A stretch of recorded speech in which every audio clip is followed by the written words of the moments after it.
October is Pregnancy and Infant Loss Awareness Month. You may have never heard much about stillbirth, but experts say it's a public health crisis. According to a report from the National Institutes of Health in 2023, stillbirth in the United States compared to other industrialized countries is unacceptably high.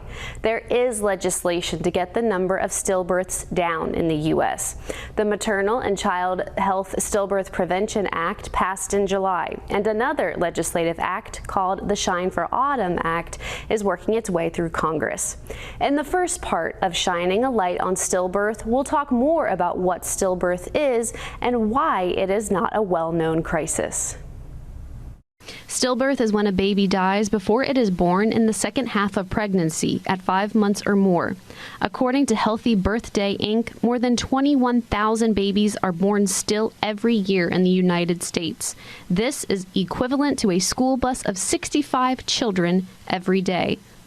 Dr. Peter Filozoff at Marietta Memorial Hospital has been delivering babies for 20 years. He says more could be done to prevent stillbirth. I think one of the most important things we do in this office is education.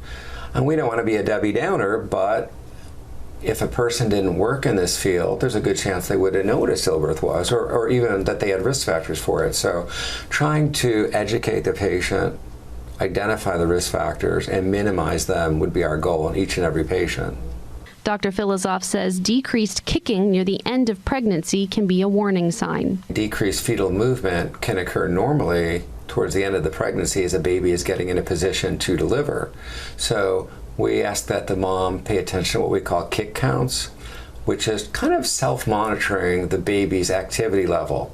And if she felt that the activity level was decreased beyond what she had known previously, we would ask her to come in to be monitored or to be ultrasounded. Doctors often work to balance the risk of stillbirth with other dangers, like an increased chance of being admitted to the neonatal intensive care unit or even death of the baby if it is born too early. If they have risk factors that we know could put them at risk, we want to talk about that.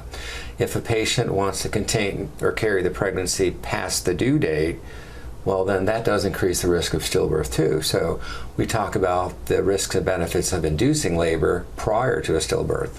Problems with the placenta, umbilical cord, problems with the baby, or serious medical conditions in the mother can cause stillbirth. In about 1/3 of them, doctors do not know why the stillbirth happened. Many times when the stillbirth happens, there's no identifiable cause, and that makes it difficult for the mom and dad because it's hard to put closure without an answer. According to ProPublica, neither the Centers for Disease Control nor the National Institutes of Health have consistently promoted guidance telling those who are pregnant to be aware of their baby's movement in the womb as a way to possibly reduce their risk of stillbirth. The lack of comprehensive attention and action has contributed to a stillbirth crisis. Stillbirths are not just rare flukes that happen. Research shows as many as 1 in 4 of them may be preventable. The number of stillbirths in the U.S. is more than 10 times the number of babies that die annually due to sudden infant death syndrome, also known as SIDS. Unlike with SIDS, federal officials have failed to launch a national campaign to reduce the number of stillbirths or adequately raise awareness about it. Other wealthy countries have put national action plans in place to prevent stillbirth through awareness, research, and care. In the next part of Shining a Light on Stillbirth, we'll meet a couple who had a stillborn son and hear from a therapist about the mental health toll it takes on the mother and her family.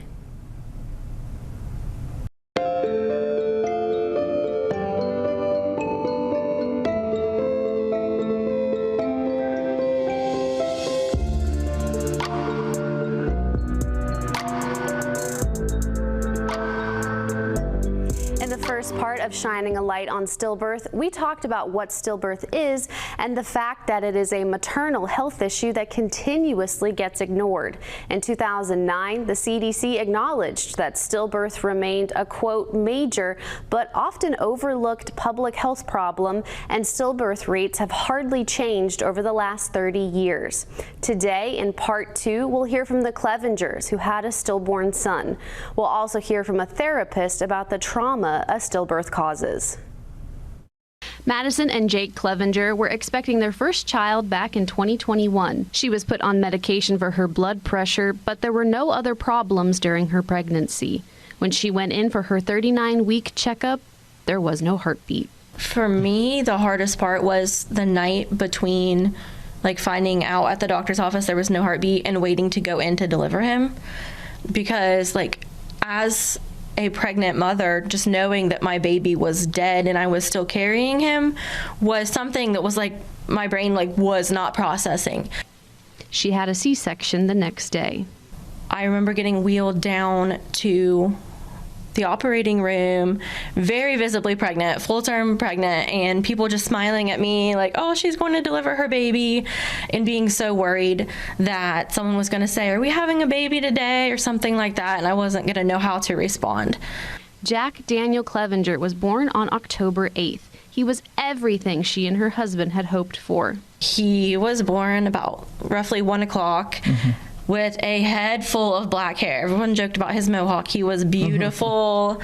He looked perfect. And that was something that we were scared about too. We weren't sure what to expect when he was born, but he just looked like any other baby. Yeah. Adorable. Exactly what I pictured he would look like. Madison and her husband said they felt like no one else knew what they were going through. The number one thing you're thinking is everybody else's baby gets to live. Right. Everybody else's pregnancy ends fine. And that's not the case, but just, it's not.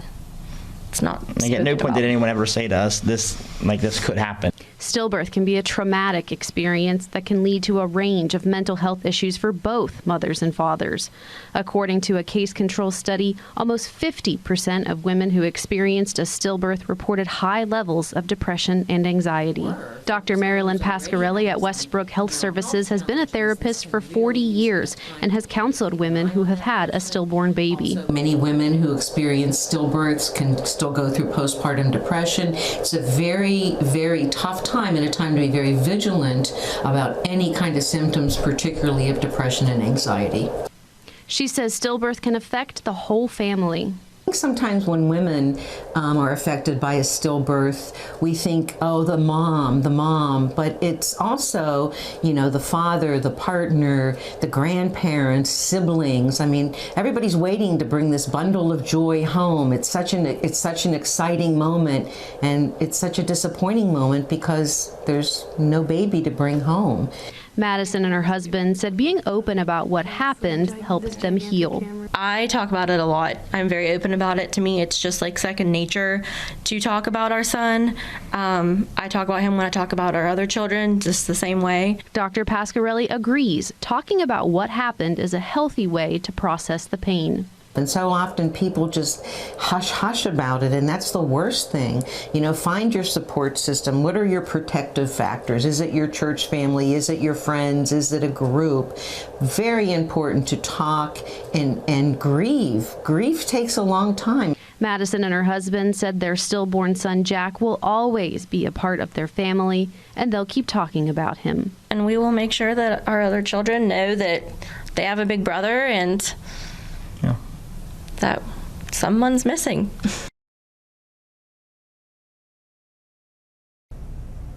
The Clevengers now have a young daughter named Nora. In part 3 of Shining a Light on Stillbirth, we'll tell you about the act that passed this summer that hopes to bring down the number of stillbirths in the U.S. and the other piece of legislation that is working its way through Congress.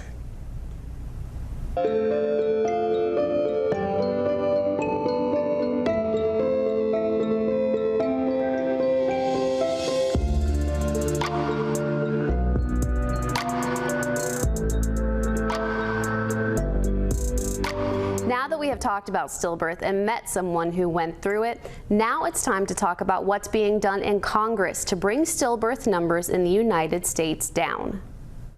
There are 2 different pieces of legislation to reduce the number of stillbirths in the U.S. The Maternal and Child Health Stillbirth Prevention Act was introduced in Congress in July 2023 and was signed by President Biden a year later this July. This law amends Title V of the Social Security Act to add stillbirth and stillbirth prevention. something that has been left off since it was written nearly 100 years ago.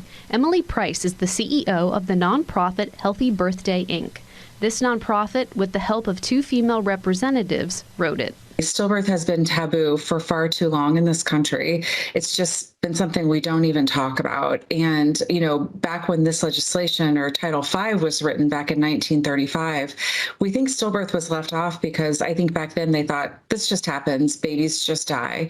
And we know now that it doesn't have to be that way in every case, that we can prevent it at a minimum a quarter of the stillbirths that are happening today. Title V is the single largest funding mechanism to address maternal and child health issues in the United States.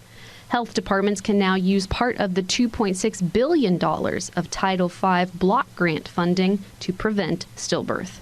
They can now fund things that can be used to educate expectant parents, like Count the Kicks printed brochures and posters that hang in birthing hospitals across the country, or OBGYN offices, or WIC clinics, or doctors' offices all across the country, that now there's no barrier. Once they use their Title V funds to invest in Count the Kicks, there's no barrier that every expectant parent should be learning about the importance of paying attention to your baby's movements in the 3rd trimester and speaking up when you notice a change. She says this is going to be huge in the fight to bring down stillbirth numbers in the U.S.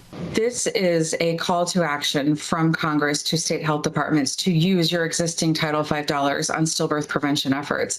It is a crisis. Stillbirth is a crisis that has been ignored for far too long. And so this is a nod from Congress to say, use the money we've given you, almost $3 billion every year. Use some of those funds on stillbirth prevention, because we can make change in this country and we can save lives. This is the first time in history that Congress has passed legislation to specifically address the stillbirth crisis.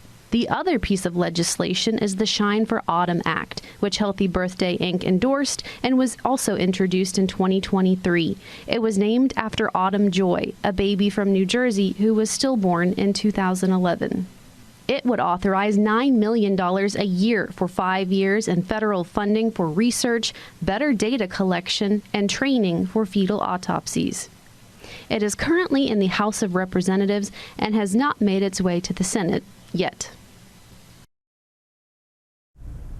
We'll keep you updated about how the Maternal and Child Health Stillbirth Prevention Act of 2024 is helping to bring stillbirth rates down, and we'll update you about the progress of the Shine for Autumn Act as it continues to work its way through Congress. We hope shining a light on stillbirth opened your eyes to a topic that's not often talked about. And if you have been through a stillbirth, we hope this brought you some comfort that there is something being done to stop more of them from happening.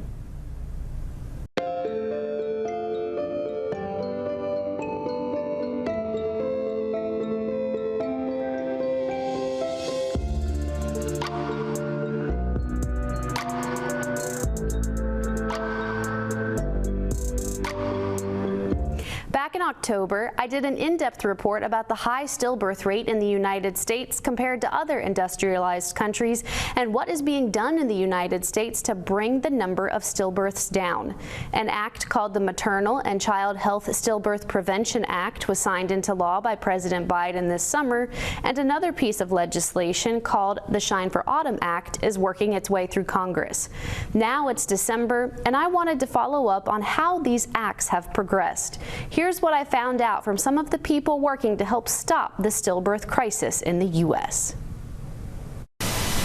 Emily Price from Healthy Birthday, Inc. says in the short amount of time since the Maternal and Child Health Stillbirth Prevention Act passed, there has been a lot of positive feedback. We're getting state health departments that are reaching out, county health departments, large county health departments that are reaching out saying, how can I get involved? In fact, the week before it was even signed, we had individuals reaching out saying, when can I start using those funds on stillbirth prevention? She says over the years, this act will save tens of thousands of lives. The goal is to reduce the United States stillbirth rate by 32% within a decade. That would result in saving a minimum of 6,000 lives every year. Emily says the Maternal and Child Health Stillbirth Prevention Act was a good start, but more needs to be done. Systems need to change. Every mom needs to be listened to and heard and paid attention when she comes in during pregnancy with the complaint of a change in her baby's movements in the 3rd trimester. Healthy Birthday Inc. is committed to helping the Shine for Autumn Act pass. Debbie Hain, Vijay Vergia's daughter, Autumn, who was stillborn in 2011, was the inspiration for the Shine for Autumn Act. Debbie started working on the bill in 2016, and it was introduced in Congress for the first time in October 2021. I never imagined that I would be doing this work. Definitely, stillbirth parent advocate was not part of my master plan, but I also never really thought that I would lose a child to stillbirth. And it was something that I couldn't sit idly by, knowing that other families were suffering the same way in which we were. Debbie says a big part of the act is improving stillbirth data collection. Like, not all stillbirths are recorded, not all required information is provided, not all provided information is accurate. So if we don't have a clear picture as to why babies are dying, we're not in a position to try to prevent future losses in the future. So better data will have better outcomes. If the Shine for Autumn Act does not pass soon before the new Congress convenes in January, the process of getting it through Congress will start all over again. Debbie says she will not stop until this act is passed. A promise that I made to Autumn, that I would do whatever I could to ensure that her life was not lost in vain, and to protect others from ever experiencing this same devastating reality. If you would like to show support for the Shine for Autumn Act, you can head over to WTAP.com. There you'll find a link inside the online article to encourage your representative to support it. If you're an expectant mom or know someone who is expecting, you can also find a link to download the free Count the Kicks app, which helps an expectant mother monitor her baby's movements in the womb.